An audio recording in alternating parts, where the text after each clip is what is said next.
Hello दोस्तों, मेरी कहानी वाले चैनल पे आप सबका स्वागत है। तो दोस्तों, हमारी आज की कहानी है पत्नी आक्रोश की नहीं सम्मान की हकदार होती है। ये क्या बात हुई सूरज, हमारी शादी को अभी 3 महीने हुए हैं और इतनी जल्दी आपका मन मुझसे उब गया। पहले तो मेरे साथ वक्त बिताने के लिए आप बहाना ढूंढते थे, अब मैं देख रही हूँ कि ऑफिस के बाद भी आप ना जाने कहाँ वक्त बिताते हैं। काम तो मैं भी करती हूँ, परंतु मैं कभी भी आपसे नजरें नहीं चुराती हूँ। आप घर 10 बजे तक आते हैं, मन हुआ तो खाते हैं, वरना ऐसे ही सो जाते हैं। क्या कोई अपनी नई पत्नी के साथ ऐसा व्यवहार करता है? संध्या आक्रोश भरे शब्दों में अपने पति सूरज से कहती है। सूरज बोला, क्या तुम इतनी मॉडर्न होते हुए भी टिपिकल गांव की लड़कियों की तरह बात करती हो? अरे, तुमसे शादी की थी तो क्या ये एग्रीमेंट कर लिया था कि 24 घंटे तुम्हारे साथ ही चिपका रहूंगा? नई नई शादी की बात अलग होती है। अब हमारी शादी को 3 महीने हो गए हैं। भूलो मत, मेरी खुद की भी एक अलग जिंदगी है और ये तुम्हारा मुझे बार बार टोकना और आक्रोश में बात करना बिल्कुल पसंद नहीं है। मैंने कब तुम्हें अपने दोस्तों के साथ घूमने से मना किया है? इतना कहकर सूरज अपनी बाइक लेकर फिर से घूमने निकल गया। तभी दूसरे कमरे से संध्या की सास प्रतिमा जी बोली, बहू, मर्द पर कभी लगाम नहीं लगाई जाती है।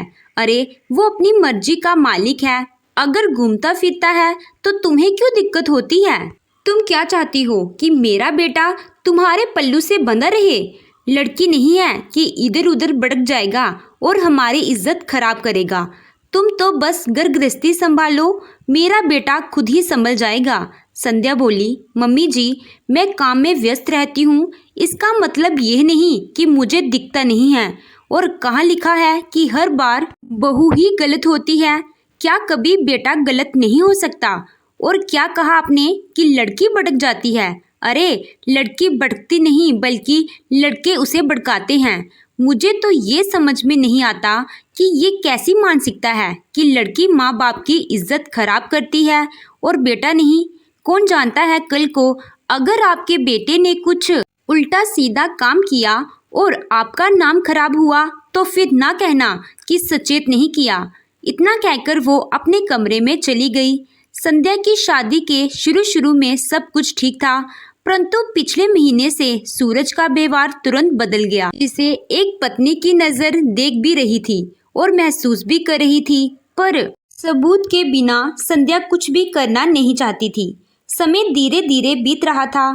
संध्या ने इस विषय में अपने माता पिता को भी बताया। उन्होंने कहा, जब तक कोई पुख्ता सबूत ना हो तुम किसी पर उंगली नहीं उठा सकती। हाँ, जब सच्चाई तुम्हें पता चल जाए तो अपने कदम पीछे भी मत खींचना, हम तुम्हारे साथ हैं। संध्या ने नजर बनाए रखी और वो हुआ जिसकी किसी ने कल्पना भी नहीं की थी।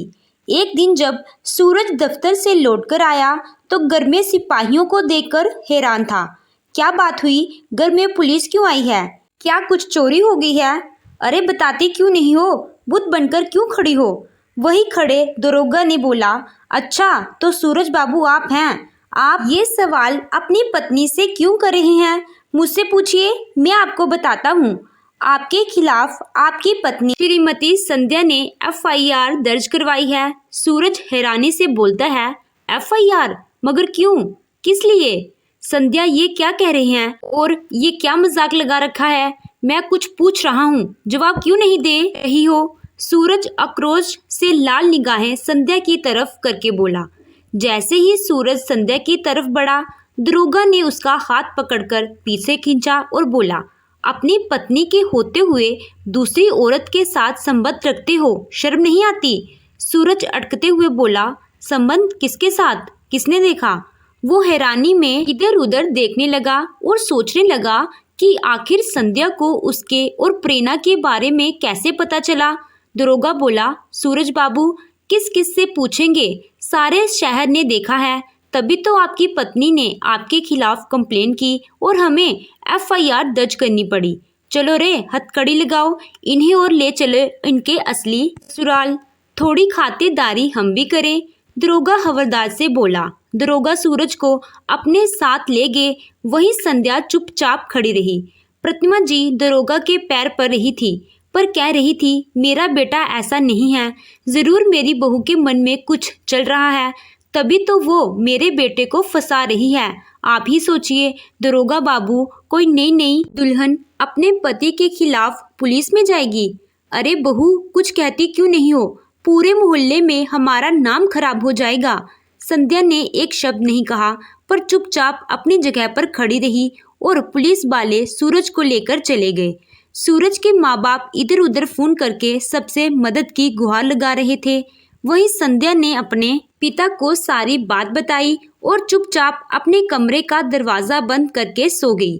अगले दिन संध्या अपने लिए रसोई में चाय बना रही थी तो प्रतिमा जी बोली, देखो तो जरा इस लड़की को लाज शर्म है कि नहीं, अपने पत्नी को जेल भेजकर यहाँ चाय पी रही है। बहू, तुम्हारी शादी को अभी 4 महीने नहीं हुए और तुमने अपने रंग दिखाने शुरू कर दिए। अगर सूरज से कोई गलती हुई थी तो तुम उसे समझाती, पर ये सब करने की क्या जरूरत थी? कुछ पूछ रही हूँ, मुंह में क्या दही जमाए बैठी हो? प्रतिमा जी के पति किशोर बाबू बोले। जब शादी ठीक हो रही थी तभी कुछ लोगों ने कहा था कि लड़की बहुत तेज तरार है, पर ये नहीं मालूम था कि अपने ही पति पर इल्जाम लगाएगी। अगर अपने पति को समझती और समझाती तो ये दिन देखना ना पड़ता। संध्या चाय पीकर कप किनारे रखते हुए बोली, मम्मी जी, पापा जी, मैं आपको इन बातों के लिए सचेत की थी, पर आप लोगों ने उसे गंभीरता से नहीं लिया और आज आप लोग मुझ पर ही उंगली उठा रहे हैं। उनकी बुरी आदतों पर लगाम लगाने की बजाय मुझसे अपेक्षा कर रहे हैं कि मैं उन्हें समझती और समझाती। वाह रे ससुराल वालों, स्वयं के बेटे की गलती को अपनी बहू पर मढ़ रहे हो। आप लोगों को पता था कि शादी से पहले उनका चक्कर किसी और से चल रहा है, तो उनकी शादी आपने मुझसे क्यों करवाई? मेरी जिंदगी क्यों खराब की? प्रतिमा जी बोली, ये क्या कह रही हो बहू? जवान खून थोड़ा बहुत तो इधर उधर भटक ही जाता है, पर हमने उसे समझा दिया था। संध्या बोली, अच्छा, तो आपने समझा दिया था और आपका लाडला समझ गया था। ये क्यों नहीं कहती कि मेरे पिता के पैसों की चमक आपकी आंखों में थी? दहेज की मोटी रकम, फ्लैट, गाड़ी, इन सब चक्कर में आपने अपने बेटे की एक नहीं सुनी और उसके साथ साथ मेरी जिंदगी भी खराब कर दी। जितना गुनहगार आपका बेटा नहीं, उससे बड़े गुनहगार तो आप लोग हैं। प्रतिमा जी को लगा कि बहू ज्यादा ही गुस्से में आ गई है, तो उन्होंने उसे पुचकारते हुए कहा, संध्या बेटा, एक बार प्रयास करने में क्या हर्ज था? अरे तुम अपने रूप और प्रेम से उसे सही रास्ते पर लाती तो वो आ जाता। जरूर तुमने ही कुछ कमी छोड़ी होगी, तभी वो दोबारा उस लड़की के पास गया। थोड़ी ही देर में खबर आग की तरह फैल गई। सूरज की बहन रेखा और बहनोई पप्पू जी भी घर पर आ गए और सभी संध्या पर ही गुस्सा कर रहे थे। संध्या गुस्से में खड़ी हो गई और बोली, मम्मी जी, एक बात बताइए, अगर मेरा संबंध नंदोई जी के साथ होता तो आप और आपकी बेटी मुझे क्या सलाह देंगी? रेखा बोली, हे भगवान, मम्मी देखो कैसी बेशर्म औरत है, खबरदार जो मेरे पति की तरफ नजर भी डाली। संध्या मुस्कुराकर बोली, अपने पर बात आई तो मिर्ची लगी। ननद रानी, अगर मान लीजिए ऐसा होता तो क्या आप सब मुझे इस घर में वही सम्मान देते जो आज आप अपने भाई और आप अपने बेटे के लिए मुझसे मांग रही हैं? किसी के पास कोई जवाब नहीं था। वहीं पप्पू बाबू रेखा को धीरे से कान में बोले, भाभी बात तो सही कह रही है। रेखा ने आंखें दिखाई तो पप्पू बाबू चुपचाप एक किनारे खड़े हो गए। प्रतिमा जी बोली, ठीक है, मेरा बेटा खराब है, हम सब खराब हैं। अगर हम इतने ही बुरे हैं तो चली क्यों नहीं गई इस घर को छोड़कर? संध्या मुस्कुराते हुए बोली, मम्मी जी, शायद आप भूल रही हैं, ये फ्लैट मेरे पापा ने शादी में मुझे खरीद कर दिया था। घर का एक एक सामान मेरे दहेज का है। और आप क्या कह रही थी, गांव की लड़कियां भड़काती हैं? मम्मी जी, अब वो भी अपने अधिकारों के लिए आवाज़ उठाती है, फिर मैं तो शहर की लड़की हूँ, मुझे नहीं रहना आपके धोखेबाज बेटे के साथ। मैं तलाक के लिए अर्जी डालूंगी। अब ना तो मुझे आपके विश्वासघाती बेटे के साथ ना आप लोगों के साथ रहना है। रेखा सामने आकर बोली, बहुत बोल रही हो तुम और हम सब सुन रहे हैं। तुम्हारे पास सबूत क्या है कि सूरज धोखेबाज है और वो दूसरी लड़की के साथ घूमता फिरता है? किशोर बाबू, प्रेमिला जी, हर कोई उससे पूछने लगा। हाँ हाँ बताओ, क्या सबूत है? वो बोली, पूजनीय मेरे ससुराल वालों, सबूत वो गाड़ी है जो मेरे पिता ने दहेज में आपके बेटे को दी थी। वो मोटरसाइकिल भी मेरे नाम पर ही रजिस्टर है। जब ये लोग टाउन मैन रोड में घूम रहे थे और हेलमेट नहीं पहन रखी थी तो सीसीटीवी कैमरे ने इनकी तस्वीर उतारी और इनके खिलाफ चालान काटा और उस चालान का नोटिफिकेशन मेरे फ़ोन पर आया। मैंने सोचा अपनी शादी को एक मौका देती हूँ, शायद ये खबर गलत हो, पर जब आरटीओ ऐप पर जब गाड़ी का नंबर डाली तो सारा चिट्ठा सबूत के साथ सामने आ गया। अरे मैंने तो आपको उनके कारनामे दिखाए ही नहीं, ये लीजिए सबूत। देखिए इसमें आपका बेटा किसके साथ चिपक कर घूम रहा है, समय तारीख सब है इसमें। इतना कहकर संध्या ने फोन अपने ससुर की तरफ बढ़ा दिया। फोटो देखकर सब हैरान थे क्योंकि फोटो में सूरज दूसरी लड़की के साथ बैठा था। हेलमेट ना होने के कारण उन दोनों की तस्वीर साफ साफ दिख रही थी। तभी किशोर बाबू बोले, अरे प्रतिमा, ये लड़की तो हमारे पुराने पड़ोसी अनिल बाबू की बेटी प्रेरणा है। प्रतिभा जी फोटो देखी और आक्रोश में किशोर बाबू को बोली, सच्चाई पर मोहर लगाना जरूरी था क्या?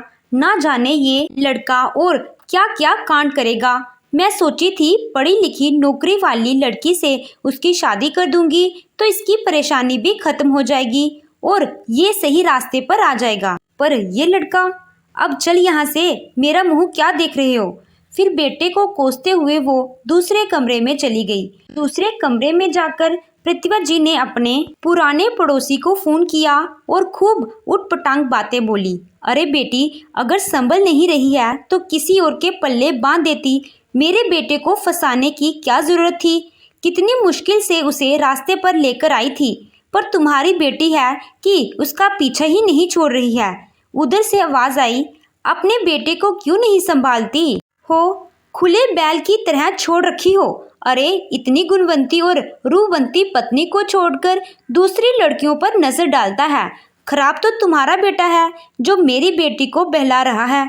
दोबारा मेरी बेटी के आसपास नजर आया तो उसकी टांगे तुड़वा दूंगी। पप्पू बाबू बोले, माताजी बुरा मत मानिएगा, पर जब अपना ही सिक्का खोटा हो तो दूसरों को दोष नहीं देते। साले साहब ने बहुत गलत किया। आप तो जानती हैं आजकल का कानून बहुत कड़क है और पुलिस तो उससे भी ज़्यादा सख्त है। ना जाने उनकी कितनी कुटाई की होगी। अगर कोई रहम कर सकता है तो वो है भाभी जी। रिश्ता रखे ना रखे, पर कम से कम साले साहब की हड्डियां तो ना टूटेंगी। तो जाइए और बहू के पैर पकड़िए। रेखा पप्पू बाबू से बोली, ये किस तरह मेरी माँ से तुम बात कर रहे हो? पप्पू बाबू ने रेखा को एक थप्पड़ दिया और बोला, खबरदार, अपना भाई निकला 2 नंबर का और पति को अपने वश में करना चाहती हो।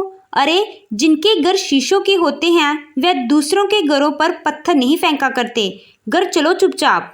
इतना कहते हुए पप्पू बाबू रेखा का हाथ पकड़े और वापस घर ले गए। संध्या के माता पिता भी वहां आए। प्रतिमा जी और किशोर बाबू ने उन्हें भी समझाने की असफल कोशिश की। उन्होंने साफ साफ कहा, हमने बेटी की शादी इसलिए नहीं की थी कि आपका बेटा और आप लोग उसे धोखा दें और वो समझौता कर ले। आप लोग अपने बेटे की गलती को सुधारने की जगह दूसरों की बेटी को समझौता करना सिखा रहे हैं। हर बार लड़की ही समझौता क्यों करेगी? प्रतिभा जी कुछ कहती उससे पहले संध्या की माँ बोली, अब बस बेहतर होगा आप लोग इस घर को खाली कर दें। मेरी बेटी अपने तरीके से अपनी जिंदगी की नई शुरुआत करेगी। अब वो इस रिश्ते में नहीं रहेगी। जहां भरोसा ना हो वहां औरतों का सम्मान नहीं होता। आखिरकार शाम तक किशोर बाबू और प्रतिभा जी को बहू का घर छोड़कर अपने पुराने मकान में जाना पड़ा। कुछ समय बाद संध्या ने सूरज से तिलाक लिया और अपनी नई जिंदगी शुरू की। समय बीता, सूरज लौटकर घर आया, माँ बाप से माफ़ी मांगा और अकेले जीवन जीने लगा। प्रतिमा जी बेटे के दुख से दुखी थी तो किशोर बाबू बोले, जैसी करनी वैसी बननी। हमने तो इसे समझाने की कोशिश की थी कहीं ना कहीं गलती हमारी है। हमने उम्मीद दूसरों की बेटी से क्यों लगाई, अपने बेटे की गलती को क्यों नहीं देखा। सच ही तो कहेगी संध्या, जरूरी नहीं हर बार बहू ही गलत हो, बेटा भी गलत हो सकता है। समय के साथ साथ संध्या अपने जीवन में आगे बढ़ गई, पर सूरज वही ठहर गया। क्योंकि हर बार दाग चांद पर ही क्यों लगे, कभी सूरज पर भी ग्रहण लग ही सकता है। जैसे अच्छी बात फैलती है, बुरी बात भी फैल गई। कोई भी माता पिता अपनी लड़की का रिश्ता ऐसे लड़के से क्यों करना चाहेगा जो भरोसे के काबिल ना हो। दोस्तों, जिस घर में भरोसा और सम्मान ना हो, वहाँ भूल से भी अपनी बेटी को ना ब्याहें। दान दहेज से खुशियाँ खरीदी नहीं जाती, बल्कि घर सजाया जाता है। बेटियों को शिक्षित करें ताकि आत्मनिर्भर बन सके और अपनी खुशियाँ खुद तलाश कर सकें। तो दोस्तों, अगर आपको ये कहानी अच्छी लगी हो तो वीडियो को लाइक कीजिएगा। चैनल पे नए हो तो चैनल को सब्सक्राइब कीजिएगा। Thank you.